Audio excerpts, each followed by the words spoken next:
ہے۔ اے ایمان والو، انہیں اپنا دوست نہ بناؤ، اس لیے کہ یہودی اور عیسائی آپس میں ایک دوسرے کے دوست ہیں، اتنا بھی کافی تھا۔ لیکن اللہ تبارک و تعالی نے معیار ہی بدل دیا اور اتنا بڑا حکم ارشاد فرمایا۔ اس آیہ مقدسہ نے ہر چیز کو اپنے دامن میں سمیٹ کے رکھ دیا۔ یہودی اور عیسائی کو اپنا دوست نہ بناؤ، اس لیے کہ وہ آپس میں ایک دوسرے کے دوست ہیں۔ تو بات اتنی بھی کافی تھی، لیکن فرمایا اللہ تعالیٰ نے وَمَن يَتَوَلَّهُم مِّنكُمْ،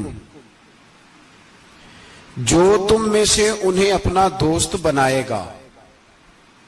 تمہیں منع کر دیا ہے، ہم نے روک دیا ہے کہ دوست بنانا، اور اگر وَمَن يَتَوَلَّهُم مِّنكُمْ، جو تم میں سے، وَمَن يَتَوَلَّهُم مِّنكُمْ، جو بھی تم میں سے انہیں اپنا دوست بنائے گا فَإِنَّهُ مِنْهُمْ، تو وہ انہی میں سے ہے۔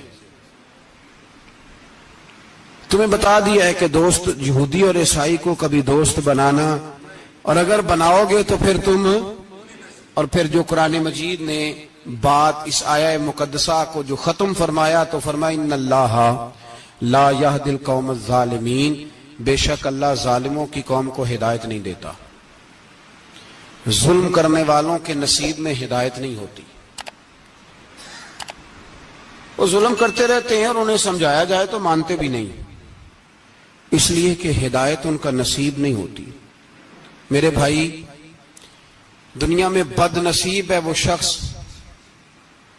جو غلطی کرتا ہے اور پھر مانتا بھی نہیں، اور دنیا میں کم ظرف ہیں وہ لوگ، کم ظرف جو اپنے ظالم ہونے کے باوجود ظلم پر وضاحتیں پیش کرتے ہیں،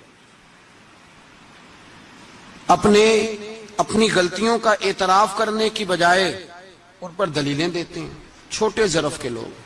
اللہ تبارک و تعالیٰ نے فرمایا یہودی اور عیسائی کو کبھی دوست نہ بنانا۔ میرے بھائیوں، میرے بزرگوں، میرے دوستوں، ہمارا دین تعصب سے پاک ہے، لیکن تسلب کا حامی ہے۔ تعصب کا مطلب یہ ہوتا ہے کہ کہنا مار دو دوسرے کو، برداشت ہی نہ کرو، اور تسلب کا مطلب یہ ہوتا ہے کہ اپنے دین میں پختہ ہو جاؤ، اپنے دین میں پکے ہو جاؤ۔ اب ہم نا ہر روز نماز کی نیت باندھتے ہیں، اللہ اکبر، سورۃ فاتحہ پڑھتے ہیں، اہدنا الصراط المستقیم صراط الذین انعمت علیہم، اتنی بھی بات بڑی تھی، کافی تھی۔ اے اللہ، ہمیں صراط مستقیم پہ چلا اور ان لوگوں کے رستوں پہ چلانا جن پر تو نے انعام کیا، بڑی بات تھی، مثبت بات ہو گئی، منفی بات کی ضرورت نہ تھی۔ لیکن اللہ تبارک و تعالیٰ نے فرمایا کہ جہاں تم مجھ سے یہ دعا مانگو نا کہ صراط الذین انعمت علیہم، یا اللہ ان لوگوں کے رستوں پہ چلا جن پر تو نے انعام کیا، انبیاء، صلحاء، اتقیاء، صوفیاء، اولیاء، جہاں یہ دعا مانگنی ہے نا، ساتھ ایک اور بات بھی تم نے کرنی ہے۔ وہ کیا ہے؟ غیر المغضوب علیہم ولا الضالین، اے اللہ ان سے ہمیں بچا جن پر تیرا غضب ہوا، ان کے رستے پہ نہ چلانا جن پہ تیرا غضب ہوا اور جو گمراہ ہو گئے۔ اب دو باتیں سمجھ میں آئیں کہ مومن کو اپنے عقیدے سے پیار کرنا ہے اور کافر کے عقیدے سے اظہار بیزاری کرنا ہے، ان کے نظریے سے، ان کے عقیدے سے نفرت کرنی ہے۔ کافر کے عقیدے اور نظریے سے، اس کا کیا مطلب ہے؟ تسلب کا مطلب ہوتا ہے اپنے دین میں پکا ہونا۔ دو تین جملوں میں بات سمجھاتا ہوں، اگر آپ کی سمجھ میں آئی تو بڑا بہتر ہوگا۔ دو تین جملوں میں تسلب، پکا ہونا، اس کا کیا مطلب ہے؟ اس کا مطلب یہ ہے کہ اپنی آنکھوں پر جو تم نے اینک لگانی ہے وہ دین کی اینک لگانی ہے، جو چیز بھی دیکھنی ہے وہ دین کی آنکھ سے دیکھنی ہے، جو کچھ بھی تم نے چاہنا ہے، بڑی بات کر رہا ہوں اگر آپ سمجھے تو، جو بھی تم نے دیکھنا ہے دین کی اینک سے دیکھنا ہے، جو تم نے چاہنا ہے وہ دین کے دل کے ساتھ چاہنا ہے، اور جو تم نے سوچنا ہے وہ دین کے دماغ کے ساتھ سوچنا ہے. اس کا ترجمہ اقبال نے کیا، کہنے لگے قوم مذہب سے ہے، مذہب جو نہیں. قوم کس سے ہے؟ قوم مذہب سے ہے، مذہب جو نہیں. اور فاضل بریلوی کہتے ہیں دہن میں زبان تمہارے لیے اور بدن میں ہے جان تمہارے لیے. ہم آئے یہاں تمہارے لیے تو اٹھیں بھی وہاں تمہارے لیے. اپنی ہر چیز، ہر نقطہ نظر میں پہلے دین، اس کے بعد کوئی اور. کافر کے عقیدے سے ہمارے زمانے میں نا فلسفی، منطقی، ادیب، شاعر، ملنگ، تلنگ، یہ بڑی جماعتیں. کھچڑی ہے، کھچڑی. اب وہ کھچڑی ایک نیا درس دیتی ہے. وہ کھچڑی یہ کہتی ہے کہ یہ سارے اللہ کو پکارتے ہیں، سارے اسی کے نام ہیں. یہ سارے، ہمارے ایک سابق وزیر اعظم نے بھی کہا تھا، ایک نوجوان کی عادت دی ہے گھسی پٹی جماعت نے، وہ بھی یہی کہتے ہیں. ہولی پہ بھی چلے جاؤ، دیوالی پہ بھی چلے جاؤ، ہندوؤں کے مندر میں بھی چلے جاؤ. وہ کہتے ہیں سارے اسی کے نام ہے، جو بت کو پکار رہا ہے وہ بھی اسی کو ہی پکار رہا ہے، معاذ اللہ. جو رام رام کہہ رہا ہے وہ بھی اصل وہی ہے. وہ بیوقوف ہو. اگر بت کو پکارنے والا بھی کسی نہ کسی رنگ میں اللہ کو ہی پکار رہا تھا معاذ اللہ، تو پھر نبی پاک صلی اللہ علیہ وسلم کو کیا ضرورت تھی بتوں کا مقابلہ کرنے کی؟ تم نے تو سارا دین ہی مشکوک کر دیا. ہر شے مشکوک ہو گئی. جو بتوں کو پکار رہا ہے وہ بھی اسی کو پکار رہا ہے، جو رام کہہ رہا ہے وہ بھی اسی کو کہہ رہا ہے، جو پتھر پوج رہا ہے وہ بھی. کیا تماشا لگایا ہوا ہے. اللہ تبارک و تعالیٰ تو اتنا غیور ہے، وہ کہتا ہے ان اللہ لا یغفر ان یشرک بہ ویغفر ما دون ذلک لمن یشاء. میں ہر چیز بخش دوں گا، میرے ساتھ کسی کو شریک نہ بنانا، میں اس کی معافی نہیں دوں گا. اللہ کے پیارے پیغمبر حضرت عزیر، جناب عیسیٰ علیہ السلام کو جب لوگوں نے معاذ اللہ خدا کا بیٹا کہا تو رب تبارک و تعالیٰ نے قرآن پاک کی آیتیں نازل فرمائی. فرمایا یہ جھوٹ بولتے، یہ ظلم کرتے ہیں اپنی جانوں پر. او بھائی یہ کھچڑی جو پکا رہے ہیں نا ملنگ لوگ، ادیب لوگ، سارے اسی کے نام ہیں. اس کا ایک ہی نام ہے، لا الہ الا اللہ، لا الہ الا اللہ، لا الہ الا اللہ. اس کے سوا کوئی بھی معبود ہو ہی نہیں سکتا، سوال ہی نہیں. او خدا کے بندے، یہ فلسفہ. اور پھر ہم سیانے بڑے، ہمارے دلوں میں رحمت بڑی ہے، نرمی بڑی ہے. کافر کے حق میں، مشرک کے حق میں سارے جی اسی کو پکارتے ہیں.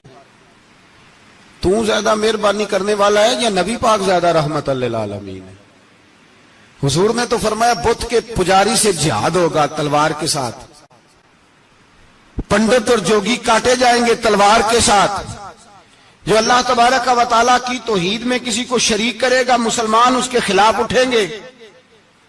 تم کہہ رہا سارے یہ ایک ہیں. تسلب نہیں، دین کی پختگی نہیں. ہمارے ہاں لوگ مسئلہ پوچھتے ہیں پاکستان میں جو عیسائی رہتے ہیں نا وہ غریب ہیں. پاکستان میں جو عیسائی رہتے ہیں نا وہ، اور جو امریکہ میں رہتے ہیں. پاکستان کے اندر جو لوگ ہیں نا وہ مسئلہ پوچھتے ہیں، کہتے ہیں جی عیسائیوں کے ساتھ کھانا پینا جائز ہے. میں نے کہا امریکہ میں جب رہتے ہو تب کیوں نہیں پوچھتے؟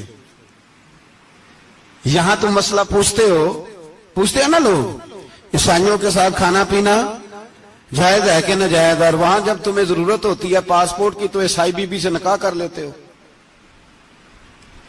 اور پوچھو نا اپنے ملک کے سیاست دانوں سے، پوچھو ان سے کہ تمہارے بچے جو جا کے وہاں روٹیاں کھاتے ہیں تو کون سے ہوٹل ہیں جہاں بالکل جائز تمہارے لیے علیحدہ سے پکتا ہے؟ وہ جو تم نے وہاں رشتہ داریاں کی ہوئی ہیں، تمہارے بچے وہاں رہ رہے ہیں تو وہاں مسئلے نہیں یاد. اگر ایک غریب نالی صاف کرنے والا عیسائی آئے تو اس کے بارے میں فتویٰ ہے کہ اس کے ساتھ روٹی نہیں کھانی، اور ٹرمپ آ جائے تو پھر کوئی مولوی مسئلہ نہیں پوچھتا کہ اس کے ساتھ کھانا جائز ہے کہ ناجائز ہے. ہمارا وہ جو کفر کے معاملے میں اظہار بیزاری تھا، نفرت کافر کے عقیدے سے، ہم کبھی نہیں کہتے کہ عیسائیوں کے مندروں کو آگ لگا دو. کبھی جلوس لے کے گئے ہیں کہ مندر گرانا ہے؟ بولے ان کا گرجا کبھی گرایا ہے؟ ہندو کا مندر مرزئی کی عبادت گاہ اقلیت قرار دے دیا، ٹھیک ہے، جہاں عیسائی علیحدہ سے اپنا کام کر رہے ہیں تم بھی کرو، لیکن ہم ان کے عقیدے کے کبھی بھی حامی نہیں ہو سکتے۔ اگر کہیں کہ عیسائی بھی صحیح کہہ رہا ہے، حضرت مریم کو اللہ کی بیوی کہہ رہا ہے، جناب عیسیٰ کو اللہ کا بیٹا کہہ رہا ہے، اور تو کوئی سارے اسی کے نام ہیں، تو یہ بات تیری درست، اس لیے کہ ہم تو روز کہتے ہیں قل هو اللہ احد اللہ الصمد لم یلد ولم یولد، نہ کسی کا باپ ہے نہ کسی کا بیٹا ہے، ولم یکن لہ کفوا احد، اس کا تو کوئی ہمسر ہی نہیں، اس جیسا دوسرا کوئی ہے ہی نہیں۔ تو بھائی جس عقیدے کا تو اعلان کر رہا ہے، جو آدمی تیرے عقیدے کے خلاف چل رہا ہے، اس کو تو نے صحیح کیسے کہہ دیا؟ یہ کیسے ہو؟ تو میرے بھائی اسلام یہ کہتا ہے کہ اساس، بنیاد، نظریہ، تو اپنے نظریے پہ ناز کرے گا، دوسرے کے نظریے سے اظہار بیزاری کرے گا۔ اور بھائی جاگو اور بس کر دو، جاگ جاؤ۔ اساس، بنیاد، نظریہ اصل ہے، اور اصل پر سمجھوتا ہو سکتا ہو ہی نہیں سکتا۔ بخاری شریف میں ایک حدیث ہے، بات مضبوط کرنے کے لیے عرض کرتا ہوں۔ حضرت یحییٰ ایک تابعی بزرگ ہیں، وہ کہتے ہیں حضرت عبداللہ ابن عمر رضی اللہ تعالیٰ عنہ میرے پاس آئے تو میں نے ان سے کہا حضور ہمارے محلے میں ایک جماعت رہتی ہے مسلمانوں کی، وہ نمازیں بھی پڑھتے ہیں، روزے بھی رکھتے ہیں، زکوٰۃ بھی دیتے ہیں، حج بھی کرتے ہیں، بس تقدیر کو نہیں مانتے، صرف ایک چیز کے انکاری ہیں، تقدیر کے۔ تو کیا حکم ہے؟ تو آپ فرمانے لگے ان سے کہہ دو کہ ہمارا تمہارا کوئی تعلق نہیں، ان سے کہہ دو ہمارا تمہارا کوئی رشتہ نہیں، ہمارا تمہارا کوئی کسی قسم کا رابطہ۔ اور فرمایا ان کو بتا دینا کہ رسول پاک کے صحابی نے فتویٰ دیا ہے جتنی مرضی نمازیں پڑھو، جتنے مرضی روزے رکھو، اور احد پہاڑ کے برابر اگر تمہارا دل کرے تو صدقے کرو، پر تمہارا کوئی عمل اللہ کی بارگاہ میں قبول نہیں جب تک تمہارا عقیدہ صحیح نہیں، جب تک تمہارا نظریہ ٹھیک نہیں، اتنی دیر تک کوئی عمل اللہ کی بارگاہ میں تمہارا قابل قبول نہیں۔ اساس پر، بنیاد پر کوئی سمجھوتا ہو سکتا، بنیادوں پر سمجھوتے نہیں ہوتے بھائی۔ اور ایک ہوتا ہے گناہگار، ایک ہوتا ہے غدار۔ گناہگار اور غدار میں بڑا فرق ہوتا ہے۔ ایک آدمی شراب پیتا ہے، کسی نے اس کو منع کیا تو اس نے کہا یار میری غلطی ہے، آئندہ نہیں پیوں گا، وہ گناہگار ہے۔ ایک نے کہا نہیں پینی چاہیے، وہ کافر ہے۔ ایک نماز نہیں پڑھتا، اس کو کہا پڑھ، بہانے لگاتا ہے، کپڑے نہیں صحیح، رمضان سے شروع کروں گا، کوشش ہے بس، وہ گناہگار ہے۔ ایک کہتا ہے نماز پڑھنی نہیں چاہیے، وہ کافر ہے۔ ایک کے جیب میں پیسے تھے، حج کرنے نہیں گیا، بہت بڑا گناہ کیا۔ ایک کہتا ہے حج کرنا ہی نہیں چاہیے، وہ کافر ہو گیا۔ او بھائی گناہگار اور ہوتا ہے، غدار، دونوں میں فرق ہے۔ اب تو غداریاں ہو رہی ہیں، سرے عام حملے ہو رہے ہیں، حکومتوں پر پریشر ہے۔ یورپ ایک منٹ سے پہلے مرزئی کو ویزا دیتا ہے، قادیانی کو ویزا دیتا ہے۔ یہ سپر کافر ہیں قادیانی اور مرزئی، اور بڑی ذمہ داری سے کہہ رہا ہوں، یہ کل بھی کافر تھے، آج بھی، کل بھی کافر تھے اور آج بھی، اور قیامت تک۔ اور اگلی بات سن لو، من شکا فی کفر ہی فقد کفر، جو ان کے کفر میں شک کرے وہ بھی کافر ہے۔ سن لو، یہ فتویٰ دے دینا بے شک جس کو مرضی۔ من شکا فی کفر ہی فقد کفر، جس بندے نے مرزئی کے، قادیانی کے کافر ہونے میں شک کیا، وہ بندہ بھی پکا کافر ہے، پیٹا کافر ہے، جس نے ان کے کافر ہونے میں۔ تو جڑے آکر سانو پتہ ہی نہیں لگا اسی کی کر بیٹھے، ان کے لیے کوئی قانون نہیں۔ وہ جس نے کہا ہے نا مرزئی اس کا قانون بدلنا ہے، اس کو ایک پرچی تیری میری بھی شامل ہے۔ ایسے نہ کہنا کہ وہ بڑے بے ایمان نکلے، کافر نکلے، تو نے بھی ٹھپا لگایا ہے، تو ساتھ ہے، تو شامل ہے۔ جب قومی اسمبلی میں یہ قرارداد پیش ہو رہی تھی تو ان کو ووٹ دینے والے ان کے گناہ میں شریک تھے، مجرم تھے، ساتھ شامل تھے، ان کو معافی نہیں ملے گی، ان کو لمبی توبہ کرنی پڑے گی اللہ کی بارگاہ میں، انہیں آنسو بہانے پڑیں گے ان کو ٹھپے لگانے کی وجہ سے۔ بچ نہ جایا کرو کہ حکمران برے ہیں تو ہم بڑے نیک پرہیزگار ہیں. چھپے لگانے والے ساتھ شریک ہے اس جرم. کہتے پتہ ہی نہیں چلا. کیسے پتہ نہیں چلا؟ کیسے پتہ نہیں چلا؟ یہ تو جو مدہوش ہوتے ہیں انہیں پتہ چل جاتا ہے یہ نبی پاک کی عزت کی بات ہو رہی ہے. بندہ مدہوش ہو نا، مدہوش بے ہوش ہو مسلمان، رسول اللہ کی بات ہو تو اس کی بھی آنکھیں کھل جایا کرتی ہیں. اور تم جاگتے پڑھے لکھے اسمبلیوں میں بیٹھے مالدار، تم پتہ ہی نہیں چلا قانون بدل گیا، خبر ہی نہیں ہوئی. یہ دھوکہ کسی اور کو دینا. ہم تمہارے ان دھوکوں میں آنے والے کہ کسی اور کو سنانا کہانیاں. ہمیں نہیں سمجھ آتی تمہاری کہانیاں. کہتے غلطی ہو گئی، بھول گئے. اور وزیر اعلیٰ صاحب کہتے ہیں اس کو نکال دینا چاہیے. کس نے نکالنا ہے نا تماشا. کہتے ہیں اس کو نکال دینا چاہیے جس نے اس قانون میں. تو کس نے نکالنا ہے؟ حکومت تو آپ کی ہے، تو کون نکالے گا؟ شرم کرو، مر جاؤ ڈوب کے. یہ تمہارا طریقہ ہے؟ جرم کرتے اور جرم کر کے کہتے ہو نہیں نہیں نکال دینا. کون نکالے گا؟ نکالو، پتہ چلے تمہارا. امیر ملت پیر جماعت علی شاہ صاحب محدث علی پوری رحمت اللہ علیہ پیر صاحب فرماتے ہیں جب پاکستان بن رہا تھا تو ہم نبی پاک صلی اللہ علیہ وسلم کی عظمتیں بیان کیا کرتے تھے. ہم کہتے تھے لوگوں پاکستان بنے گا تو اس میں نبی پاک کا نظام آئے گا، غریب امیر کا فرق مٹ جائے گا، اس میں کوئی برادری نہیں ہوگی، ایک برادری ہوگی جس کا نام مسلمان ہوگا. اس میں چھوٹا بڑا امیر غریب ایک ہی صف میں کھڑے ہو گئے، محمود و ایاز. نہ کوئی بندہ رہا نہ کوئی بندہ نواز. یہ پاکستان ہوگا.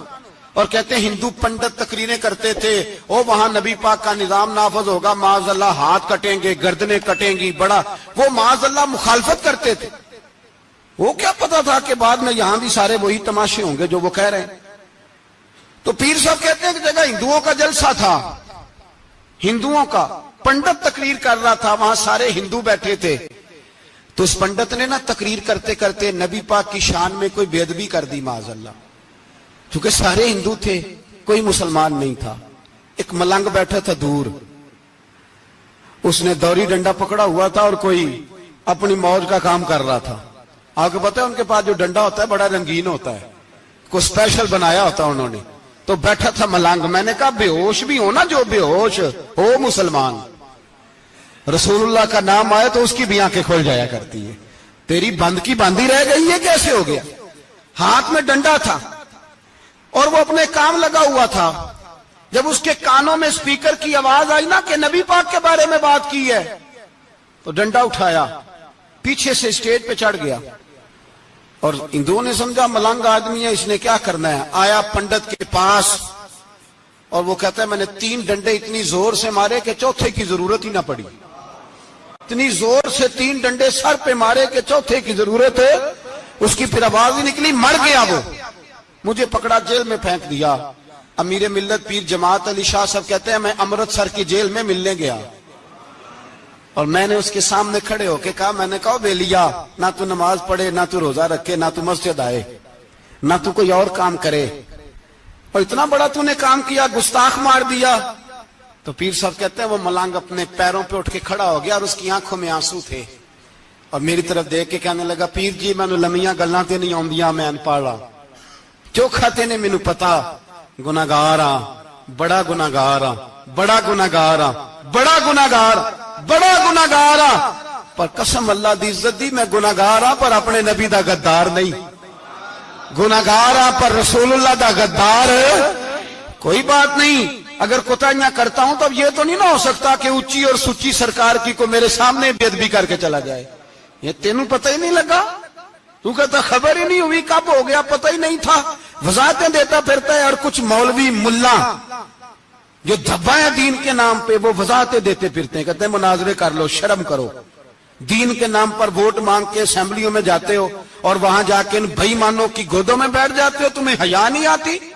اور نبی پاک کی بات ہے تو پھر بھی تمہاری غیرت جوش نہیں مارتی، پھر بھی دلیلیں دیتے پھرتے ہو. میرے رسول پاک علیہ الصلوۃ والسلام کے غلاموں یاد رکھو، دین میں تسلط پیدا کرو، مضبوطی. کل لوگ مسئلے پوچھا کرتے تھے کہ صحابی کا اہل بیت کا بے ادب ہے تو اس کے جنازے پہ جائیں کہ نہ جائیں. اب نہیں لوگ پوچھتے، اب ہمارے دلوں میں فتوے زیادہ آ گئے ہیں، مرضی کرتے پھرتے ہیں. ہمارا بچہ کسی بد مذہب کی مسجد میں جاتا ہے ہم کہتے ہیں نہیں نہیں ویسے ہی جاتا ہے. تجھ سے پوچھا جائے گا، اس دن پتا چلے گا. جس دن تم مرے گا تو تیرے لیے دعا بھی نہیں کرے گا، تیری قبر پہ بھی نہیں جائے گا. تجھے پتا چلے گا اس دن کہ ویسے ہی جاتا ہے کہ ایسے جاتا ہے. کوئی پابندی نہیں، کوئی تسلط بھی نہیں، عقیدے میں ایمان میں کوئی پختگی نہیں. ہمیں خیال ہی نہیں کہ کدھر جا رہی ہیں اولادیں، سوچتے ہی نہیں. ہم خیال ہونا چاہیے، سمجھ ہونی چاہیے. میرے رسول پاک علیہ الصلوۃ والسلام کے صحابہ میں تسلط تھا، تسلط. سگی اماں بھی اگر بے ایمان ہوتی تھی تو صحابہ قریب نہیں آنے دیتے تھے. حضرت اسماء بنت ابی بکر صدیق، ان کی ماں مشرکہ تھی. جناب صدیق اکبر کی ایک زوجہ حضرت ابو بکر نے طلاق دے دی. کچھ عرصے کے بعد وہ اپنی بیٹی کو ملنے آئی، ماں بیٹی سے ملنے آئی تو حضرت اسماء بنت ابو بکر کو پیغام بھیجا، کہا بیٹے میں تجھے ملنا چاہتی ہوں. تو کہا اماں ذرا ٹھہر جا، پہلے میں اپنے نبی سے پوچھ لوں. پہلے اپنے ماں بعد میں ہے، نبی پہلے ہے. پہلے حضرت اسماء حضور کی بارگاہ میں گئی، یا رسول اللہ میری اماں ملنا چاہتی ہے. اور مشرکہ ہے، حکم کیا ہے؟ فرمایا تو ماں کی حیثیت سے مل سکتی ہے. انہوں نے تو سگے ماں باپ سے ناطے توڑ لیے، سگے رشتہ داروں سے، اور تو ان سے دوستیاں ختم نہیں کر سکتا، تیرا تعلق بھی نہیں. نہیں، سارے اسی کو پکارتے ہیں، سارے ایک ہی ہیں. یہ تماشے کسی اور کو دکھانا، یہاں رسول اللہ کے غلام بستے ہیں. ہمارا عقیدہ بڑا پختہ ہے، بڑا پختہ، بڑے پختہ نظریات کے لوگ اللہ نے اس دھرتی کو عطا فرمائے. اس زمین نے بڑے کامل مومن پیدا کیے. بھائی یاد رکھو، رسول پاک علیہ الصلوۃ والسلام کے غلاموں میں اپنے دین کے لیے تسلط تھا، پختگی تھی، کفر سے بیزار رہتے تھے. اگر سب کو ایک میں ایک ہی کرنا تھا تو پھر اتنی لمبی چوڑی جدوجہد، امیر حمزہ کا کلیجہ نکل گیا، کان کٹ گئے، سب کچھ ہو گیا، اور آج تم ان شہیدوں کی لاشوں پہ کھڑے ہو کے کہتے ہو کہ یہ تو ایسے ہی کٹ گئے. مذاق ہے یہ؟ کوئی مذاق ہے؟ اصل بات بتاؤں آپ کو کیا ہے؟ دین مفت میں ملا ہے، اور جو شے مفت مل جاتی ہے اس کی قدر نہیں ہوتی. قدر دین نبی دا ایک ہی جانن دنیا دار کمینے، دین نبی دا جانن والے سونگے وچ مدینے. تجھے کیا پتا، تجھے کیا خبر اس دین کی؟ تجھے خبر ہی نہیں میرے رسول پاک کا پسینہ کتنا بہا ہے. کبھی تیرا پھیرا لگے تو احد کے پہاڑ سے جا کے پوچھنا نبی پاک کا خون کتنا بہا ہے. کبھی ٹائم ملے نا، ملک شام جا اور حضرت بلال کی قبر پہ کھڑے ہو کے پوچھ دین کتنا قیمتی ہے. اور پھر اس سے زیادہ بات پوچھنی ہو نا کبھی تو مدائن جا، حضرت سلمان فارسی کے مزار کے پاس ان سے پوچھ دین کی قیمت کتنی ہے. وہ تجھے بتائیں گے کہ کئی 100 سال لگ گئے نبی پاک کے قدموں میں پہنچنے تک. 100 سال، کئی 100 سال. اور اگر پھر بھی تجھے تسلی نہ ہو تو جنت البقیع میں جا اور سیدہ طیبہ طاہرہ حضرت فاطمہ الزہرا سے پوچھ. ان سے پوچھ بی بی اس دین کی قدر کیا ہے. وہ تجھے بتائیں گی کہ جب دین کے چہرے پہ سرخ رنگ بھرنا تھا تو میں نے حسین کا خون دے کے بھرا. وہ تجھے بتائیں گی کہ اس دین کو جب پینٹ کرنا تھا تو میں نے جناب علی اصغر کے بازوؤں کے ساتھ مصوری کی ہے. اس کو آسان سمجھ رکھا ہے لوگوں نے، آسان سمجھ رکھا ہے. کہا تم کٹ گئے. اور آج اٹھنے والا صوفی اور درویش کہتا ہے سارے ایک ہی ہیں، سارے اسی کو مانتے ہیں. جس سیاستدان کا دل کرتا ہے وہ جا کے مندروں میں پوجا کر آتا ہے، جس کا دل کرتا ہے وہ جا کے ہندوؤں کی ہولی اور دیوالی میں شریک ہو جاتا ہے. سب ایک ہی ہیں. اگر ایک ہی تھے تو حسین کا علی اصغر کیوں شہید ہوا؟ اگر سب ایک ہی تھے تو جناب علی اکبر کیوں شہید ہوئے؟ سارے ایک ہی تھے تو پھر ٹھیک ہے، مست رہنا چاہیے تھا. یہ مذاق ہے اتنی قربانیاں؟ شرم ہی نہیں آتی بات کرتے ہوئے؟ جاگو اور اپنے دین کو سمجھو. میرے رسول پاک علیہ الصلوۃ والسلام نے جو دین دیا اس میں تسلب ہے، تسلب، کفر سے بیزاری. کتنی بیزاری؟ حضرت ام حبیبہ رضی اللہ تعالیٰ عنہ ام المومنین ہے، یہ ہماری اماں ہیں. ام، ماؤں کے نام تو بچوں کو آنے چاہیے نا. یہ مومنوں کی ماں ہیں، ابو سفیان کی بیٹی ہیں. حضرت ابو سفیان رضی اللہ تعالیٰ عنہ کی بیٹی نبی پاک کی زوجہ ہیں. جناب امیر معاویہ رضی اللہ تعالیٰ عنہ کی سگی بہن حضور کی زوجہ تھی. بہت بڑے امیر باپ کی بیٹی تھی. مدینے جب آئیں تو نبی پاک کے گھر میں غربت دیکھی. آزمائش دیکھی، کئی کئی دنوں کے فقر اختیاری کے جلوے دیکھے۔ ابو سفیان ایک مذاکرات کے سلسلے میں مدینے آئے اور کہتے ہیں میں نے سوچا سیدھا اپنی بیٹی کے گھر جاتا ہوں، تو کہتے ہیں میں حضرت ام حبیبہ کے صحن میں داخل ہوا تو چارپائی پہ بستر بچھا ہوا تھا، اور ام حبیبہ ایک سائیڈ پہ بیٹھ کر تو سوئی دھاگے کے ساتھ کوئی کام کر رہی تھی۔ ابو سفیان کہتے ہیں میری بیٹی کی نظر پڑی تو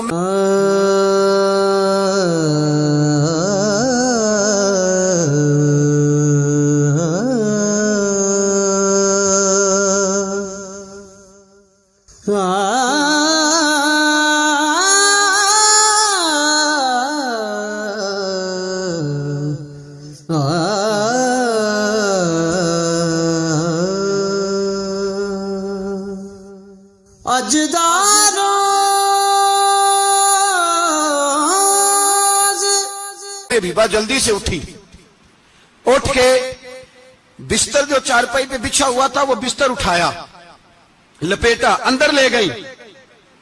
بعد میں باہر آئی تو میں نے بیٹی کے سر پہ ہاتھ رکھا، میں نے کہا بیٹی میں سمجھ گیا ہوں، بستر پہ میری نظر پڑی ہے، لگتا ہے کئی سال پرانا ہے، پیوند بھی لگے ہوئے ہیں، تو اس لیے اندر رکھا ہی ہے کہ پرانے بستر پہ باپ کو بٹھاؤں گی، اس لیے رکھا ہی ہے۔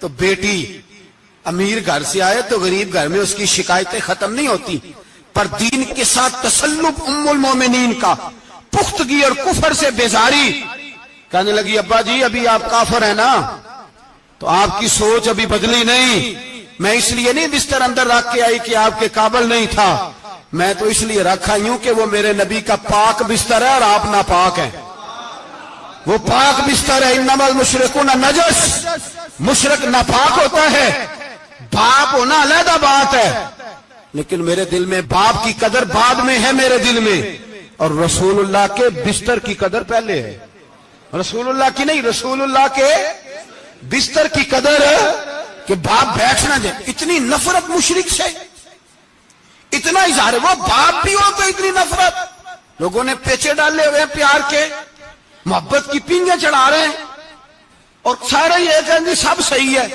اور ہمارے دلوں میں نرمی، ہمارا اپنا جوان باہر جاتا ہے، وہ یہ نہیں دیکھتا کہ میں جس سے شادی کرنے لگا ہوں نیشنلٹی زیادہ ضروری ہے کہ ایمان، پیسے زیادہ ضروری کہ ایمان، دین زیادہ ضروری کہ دولت۔ عجیب تماشا ہے، بیچتے پھرتے ہیں، فار سیل کر دیا مذہب کو، تسلب ہی نہیں، وہ خیال ہی نہیں، توجہ ہی نہیں ہماری۔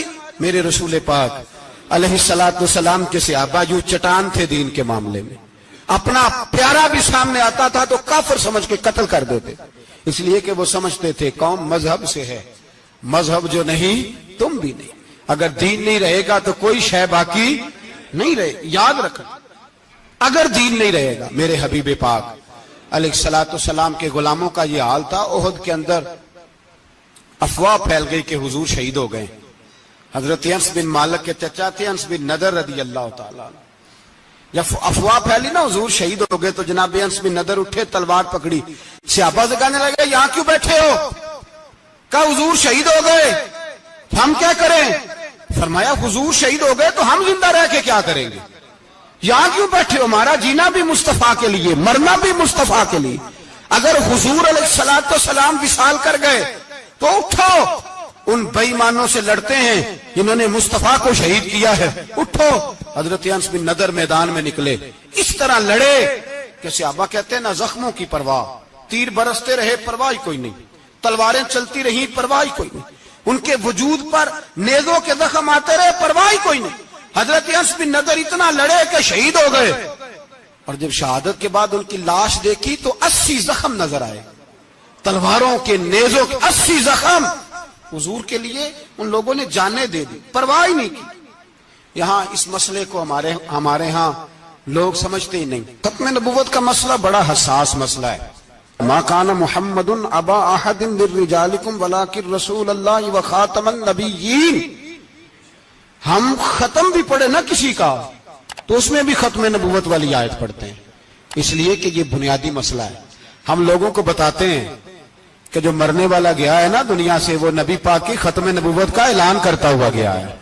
ہم لوگوں کو یہ بات بتلاتے ہیں، میرے حبیب پاک علیہ السلام کی 150 کے قریب حدیثیں ہیں کہ میں آخری نبی ہوں، میرے بعد کوئی نبی نہیں ہے۔ 150 کے قریب حدیثوں میں حضور نے ارشاد فرمایا، جگہ جگہ محبوب پاک نے وضاحت فرمائی کہ میں آخری نبی ہوں، میرے بعد کوئی نبی ہو سکتا، وضاحت۔ اور ہمارے علماء نے لکھا ہے جو دعویٰ کرے کہ میں نبی ہوں اور جس بندے نے اس سے یہ کہا کہ چل کوئی دلیل دکھا، وہ بھی کافر ہو گیا، وہ بھی کافر۔ کیوں تو نے یہ سوال کیا؟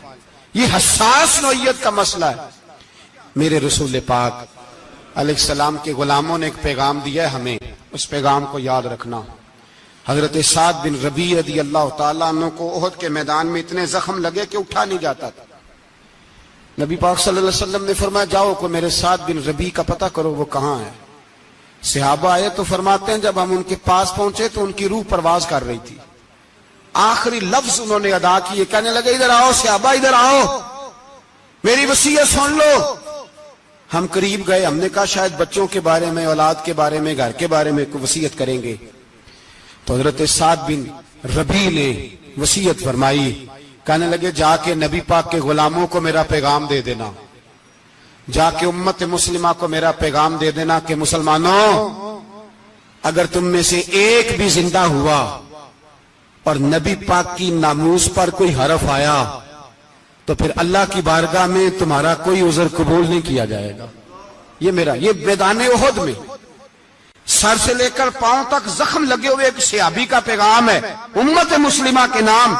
حضرت سعد بن ربیع رضی اللہ تعالیٰ عنہ فرمانے لگے میں مرتے وقت مسلمانوں کو پیغام دے کے جا رہا ہوں کہ اگر حضور کی عزت پر، ناموس پر، نبی پاک صلی اللہ علیہ وسلم کی ذات پر ذرا سا بھی حرف آیا اور مسلمان زندہ ہوئے اور پھر اگر وہ سمجھیں کہ ہمیں اللہ کی بارگاہ سے معافی مل جائے گی تو یاد رکھنا رب ہر بات معاف کرے گا، اس بات میں تمہیں اللہ معافی، اس میں تمہیں یہ پیغام دیا سعد بن ربیع نے اور امت کو سمجھایا کہ ہر بات میں کمپرومائز کر لینا، رسول اللہ کی ذات کے بارے میں کمپرومائز نہ کرنا۔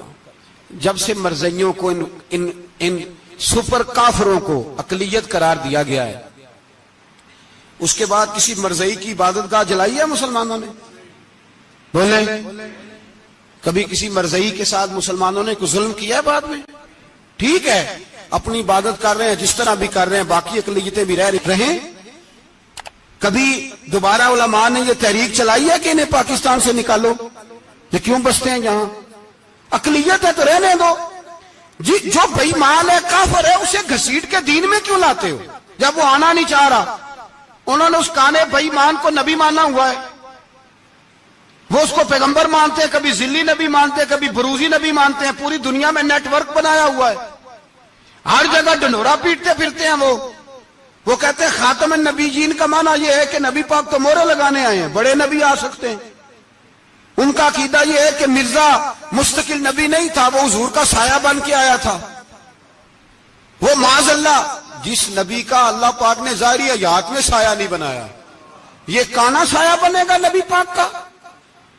اس بے ایمان کو وہ اپنا پیشوا مانتے ہیں۔ چلو چھوڑو، جو کافر کو اپنا پیشوا مانے وہ بندہ صحیح ہوتا ہے؟ چلو نبی نام بھی مانے، پیشوا مانے، وہ صحیح ہوتا ہے؟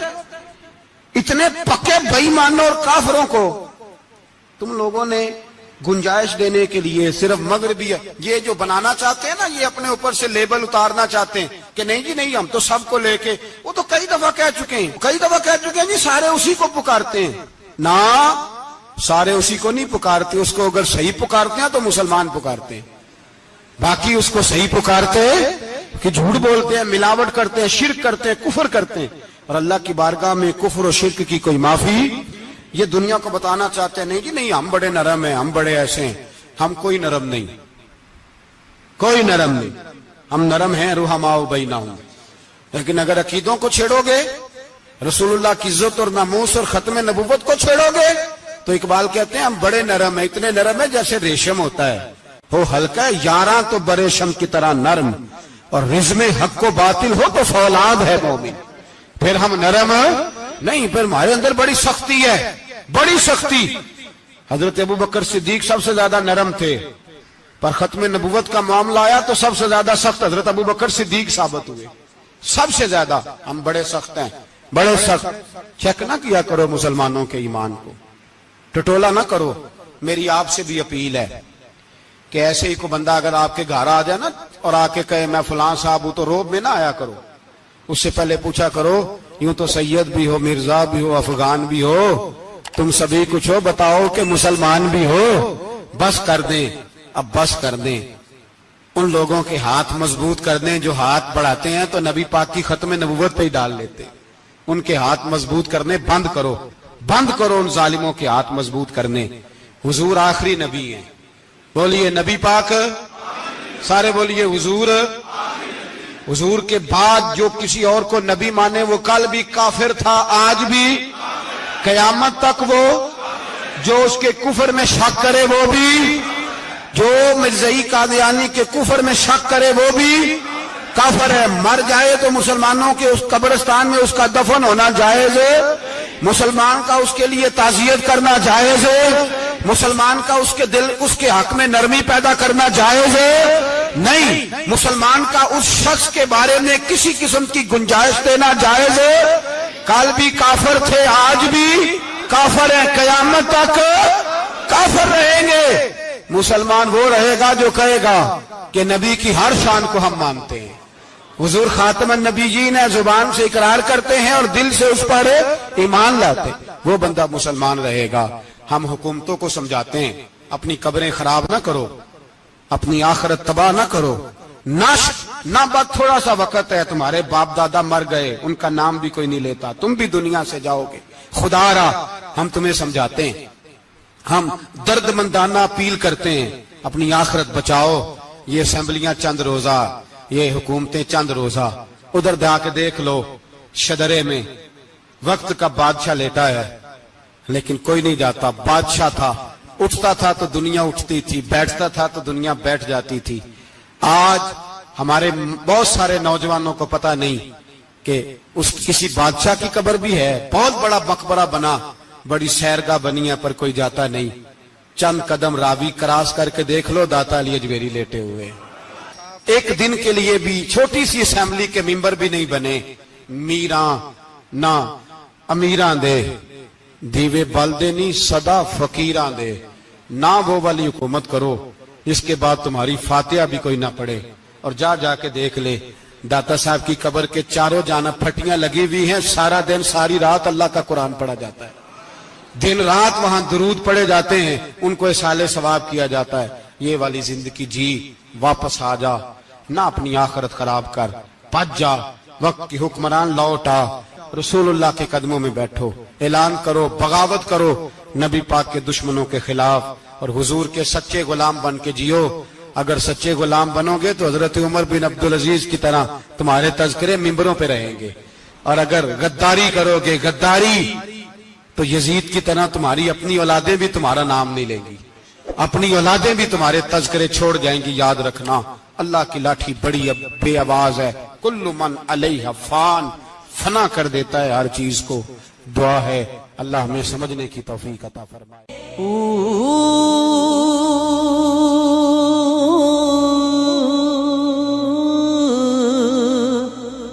اللہ اللہ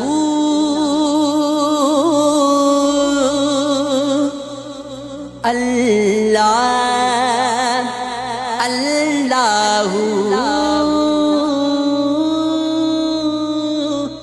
اللہ اللہ اللہ